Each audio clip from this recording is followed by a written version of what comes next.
Hello दोस्तों, so today we are gonna learn English grammar and our first chapter is voice.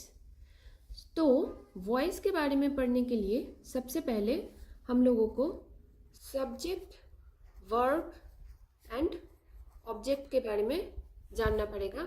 इन तीनों का relation जानना पड़ेगा. Now to understand the relation between subject, verb and object, we have to learn tense. What is tense? तो tense हमारे पास है तीन प्रकार का, है ना? Present, past and future. अभी प्रेजेंट, पास्ट और फ्यूचर का फोर सेक्शंस है.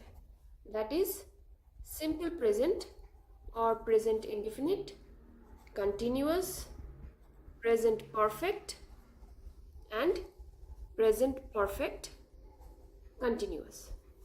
Similar wise past का भी है simple past और past indefinite, past continuous, past perfect and past perfect continuous. Future का भी same ही है, simple, continuous, perfect and perfect continuous. तो आज हम लोग लर्न करेंगे सबसे पहले सिंपल प्रेजेंट और प्रेजेंट इंडेफिनिट के बारे में. तो simple present tense. What is simple present tense? जो भी हमारे पास यूनिवर्सल ट्रूथ्स है, जैसे कि मान लीजिए sun rises in the east, sun sets in the west, all these are universal truths.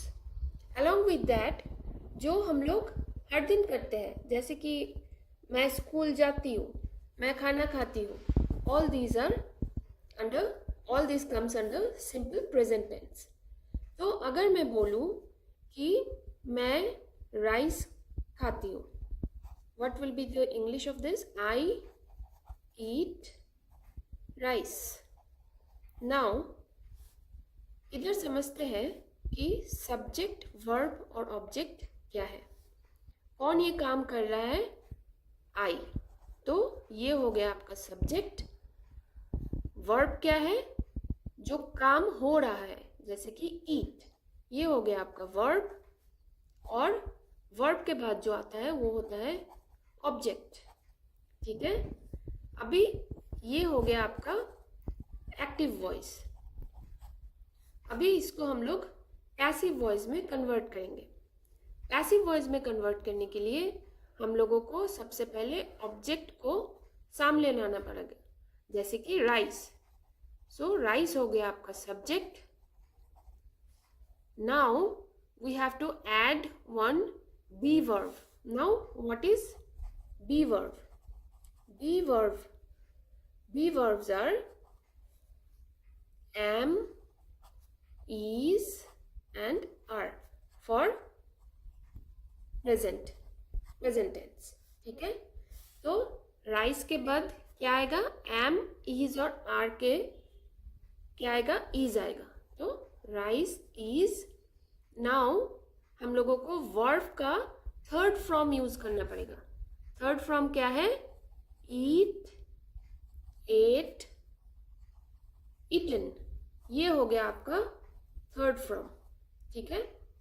तो राइस इज इटन. अभी आपको एक बाई लाना पड़ेगा और सब्जेक्ट का हो जाएगा मी.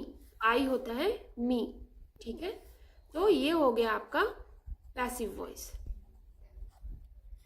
तो सिंपल प्रेजेंट में एक्टिव को कैसे पैसिव करना है ये हम लोगों ने आज सीखा. और एक एग्जाम्पल आप मुझे कमेंट सेक्शन में बताइए, और दूसरा आपको देखने के लिए आपको फॉलो करना पड़ेगा. Thank you.